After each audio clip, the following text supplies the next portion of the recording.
Hi, and welcome to Terry Talks Movies. This time around, I've got a bit of a haul.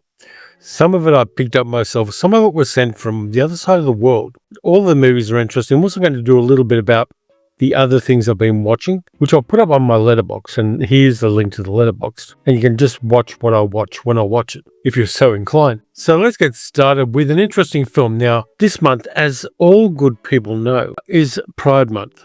And this channel and myself have always been allies of the LGBTQIA plus community. And one of the things I'm going back through, partly as research for the channel, but partly because I like reading it, and it's a bloody good book, is Vito Russo's The Celluloid Closet, about the history of gay characters and gay people in cinema. Now, this only goes up until the late 1980s, I believe. Let me have a look here. 1987, because unfortunately Vito Russo died. But it's the Bible of gay cinema up to that point. Fantastic book. This is the revised edition. There is an original edition, which is older and more expensive. But this is a revised edition. It was also made into a very, very good documentary. I was thumbing through The Celluloid Closet, which doesn't sound right, but it is, when I was reminded of a 1968 Frank Sinatra film, which has got a bunch of features of interest. The movie is The Detective, and it's based on a novel by Roderick Thorpe. And the character Sinatra plays in this movie, Joe Leland, a New York City police detective, is also the protagonist in a subsequent novel of Roderick Thorpe's, which was turned into Die Hard. So Joe Leland is the original John McClane. Made him younger. They made him not a retired police detective who was working as a security expert.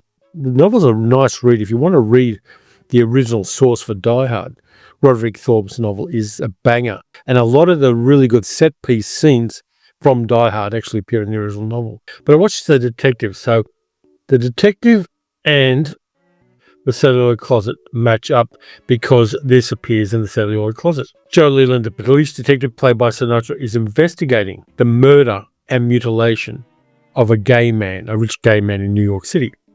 He has his head bashed in, and he also has his celluloid cut off. And a certain percentage of you just crossed your legs. His police court's got a lot of good character actors in it. I mean, Robert Duvall's in there, and Jack Klugman's in there, and Ralph Meeker, and Al Freeman Jr. And they're investigating this murder and a bunch of other things. Meanwhile, Joe is having problems with his marriage. He's married to Lee Remick's character. And being married to Lee Remick, I think, might not be a problem. But she has a fondness for gentlemen friends. The movie does that 1960s things of claiming it's nymphomania, which is not something that exists in the real world. But the character is played that way, and he's got to deal with the end of his marriage and, to use modern parlance, being cucked. This movie is about the way the 1960s saw gay men. There's a roundup of gay men down by the docks in New York City, and most of the cops, particularly Robert Duvall's character, are incredibly homophobic and violent towards the gay characters. Joe Leland isn't. He's got a live attitude, which is very forward thinking for 1968. And they eventually find who they think the murderer is, but it's not. The murderer is someone else, and that leads them to investigate a whole bunch of corporate crime in New York City.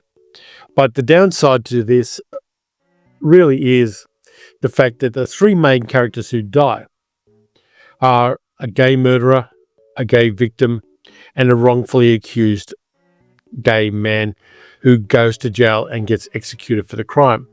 Having said that, it's a well-written and well-directed movie. The director was Gordon Douglas, who'd worked with Sinatra on some very facile things like Tony Rome and Laddie and Cement. The New York locations are great. Jack Klugman's great in it. Meeker's great. Duvall's great. It's got a feel of groundedness, and it also asks a whole bunch of moral questions about being a police person, particularly when there's a lot of corruption in town, where your boundaries are, what you can do, how you can do it, how you get up in the morning and look yourself in the mirror. It doesn't always answer them in a way that's satisfying, but it's at least got the guts to ask the questions. There are also some other minor characters. There's Lloyd Bochner playing disreputable psychiatrist. There's the wife of the man who commits suicide, played by Jacqueline Bisset. Originally, it was going to be played by Mia Farrow, but her and Sinatra had a falling out. Really interesting movie just to analyse the kind of stuff Hollywood was putting out in the 1960s about LGBTQIA plus people. So what else have I watched? There's a movie that just came out on streaming called Spit, directed by Jonathan Toplinski. It's an Australian film. It's a sequel to a 2003 Australian crime movie called Getting Square, which had among its secondary characters a character called John Spiteri, known as Spit, played by David Wenham. And David Wenham ran away with that movie. The lead character was supposed to be the character played by Sam Worthington, but when it comes to being able to portray an interesting character, David Wenham is parsecs ahead of Sam Worthington. So Spit gets his own movie now. It was made in 2024-25, and we see Spit, who has disappeared for 20-odd years and has been living in England under a fake passport. He gets caught up because his visa's expired by about 20 years, gets exported to Australia. For odd reasons, he ends up in an immigration camp in Queensland. And he starts helping out all of the people who want to get asylum in Australia. He starts telling them what to do to help out with their asylum applications, how to act, what to say and what not to say. He's wrong-headed in the stuff he tells them, a lot of the stuff he tells them. And he teaches them English with a lot of swearing involved. And then the people he was running away from find out he's back in Australia.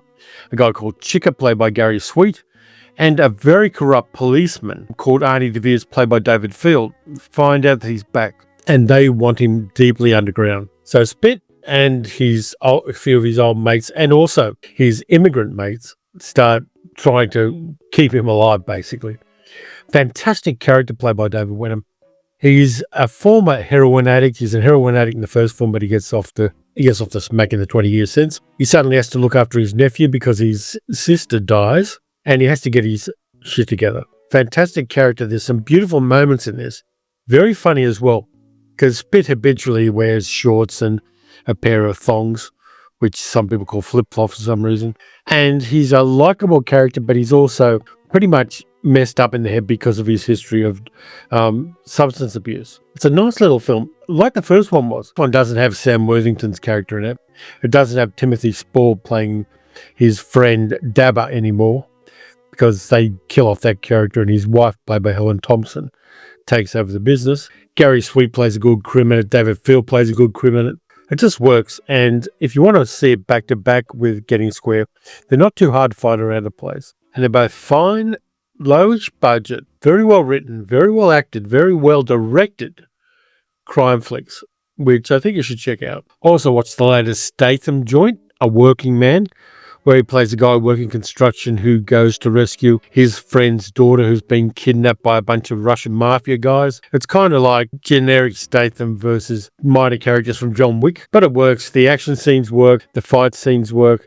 There's a lot of pew pew bang bang. There's a lot of kind of deadpan stoic Statham in it. Nice thing is a kidnapped young woman isn't just a screaming victim. She actually gets her own back and fights the people who kidnap her all along the way. It's got some familiar faces in it, like Michael Pena. And it's kind of just, mid-level Statham, but it's still entertaining to watch if you're in the mood for that kind of thing, and sometimes you are. The only other thing of note that I really watched is a documentary I've seen before, from a couple of years ago, from 2020 in fact, called The Witch of King's Cross, about Rosalind Norton, who was an artist and a witch in King's Cross just after World War II, and who was persecuted for making transgressive art. She was a witch, she was bisexual, she was polyamorous, she was responsible for getting the conductor of the Sydney Symphony Orchestra sacked. Really interesting woman. The documentary, made on a fairly low budget, is really good. I think it's still on Amazon.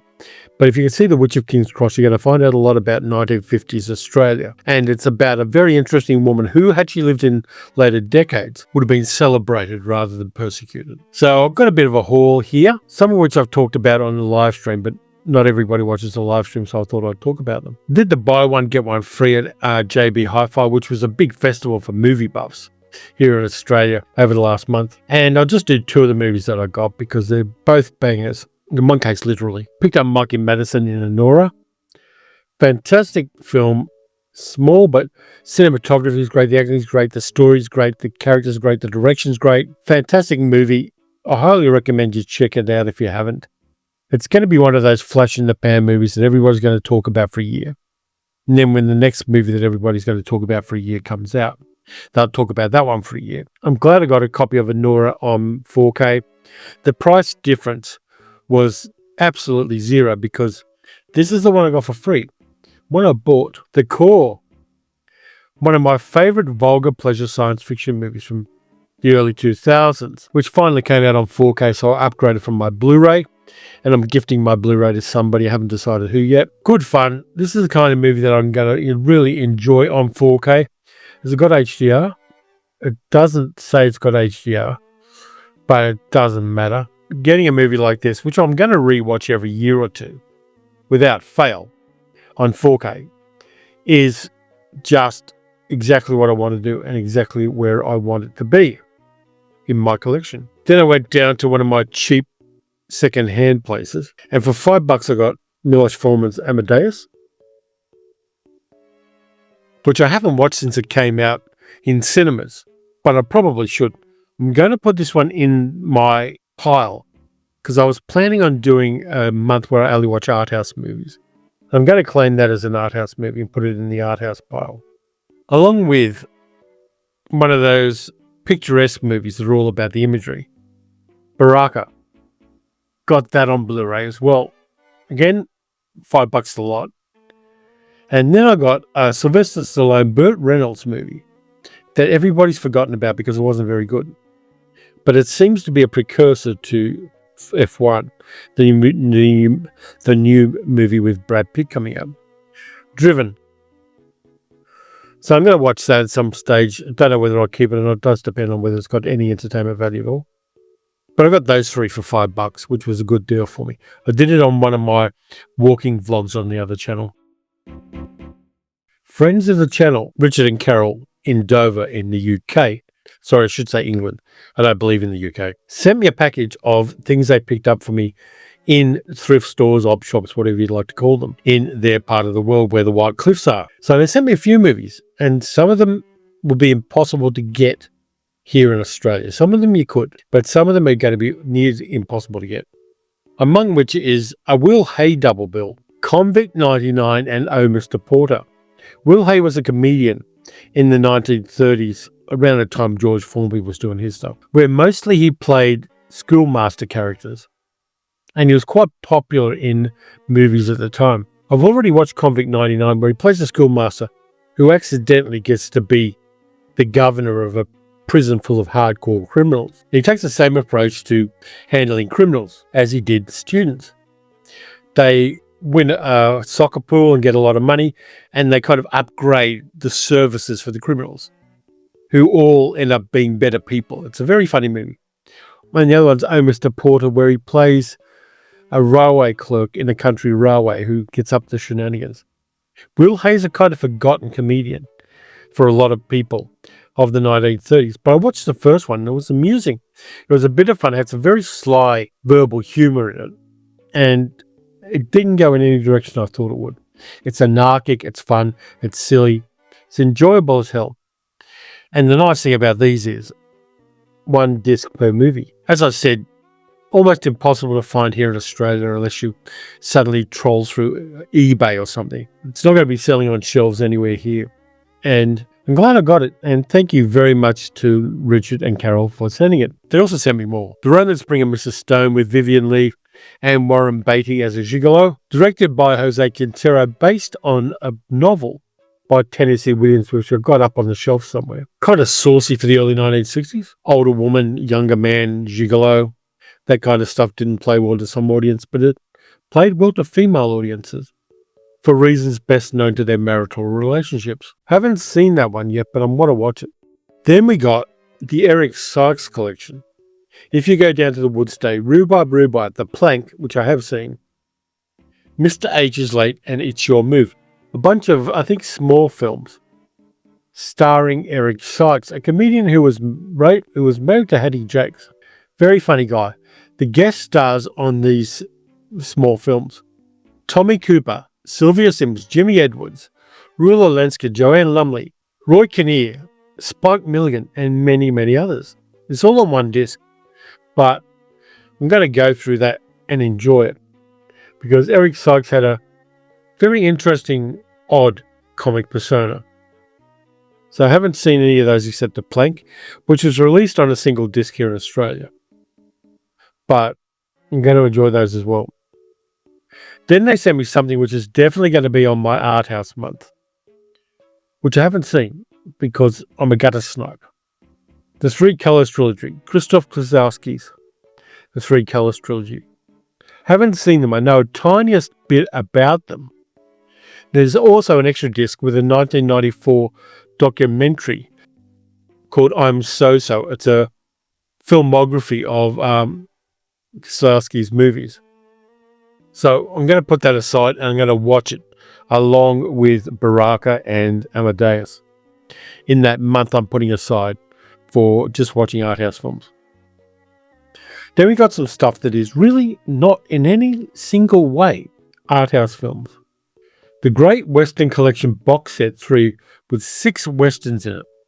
Geronimo with Chuck Connors, Hour of the Gun with James Garner about the OK Corral, Man of the East, The Spikes Gang, which has Lee Marvin in it, The Way West with Kirk Douglas, Robert Mitchum, and Richard Widmark, and Comanche with Dana Andrews in it. 6 westerns, each one's on its own disc. Lesser westerns, absolutely. None of them I know of has got anything like a Blu-ray release in Australia, so having them on DVD is great. I know The Hour of the Gun came out on DVD here in Australia, but the other ones definitely not. So I've got them to just dip into, and they're going to be sitting on the coffee table. And when I'm in the mood for a Western, I'll just pull one out of the packaging here and enjoy it. So again, thank you very much to Richard and Carol. By the way, if anybody wants to send me anything, there is a mailing address in the description of each video I do. Just a hint. So that's what I got for you this time around. A haul? Pretty good haul. Some interesting movies I've watched as well. Very variable, but if there's a takeaway from this video, it's find yourself a copy of that and read it. It's very much for watching. All the usual things. Give it a thumbs up if you liked the video. Give it a thumbs down if you didn't. Give it an emoji if you can't think of anything to say, but leave a comment. You can also hit the notification bell. You can, above all, subscribe if you haven't.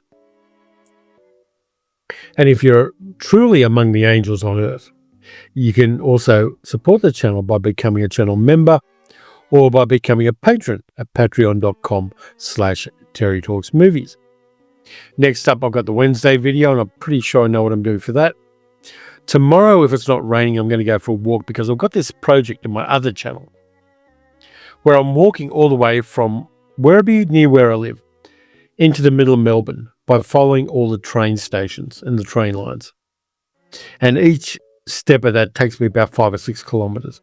And I try to find interesting things along the way. Now, I've just released the second one where I got run over by a train. Literally. You can see it in the video. So if you want to, check that out.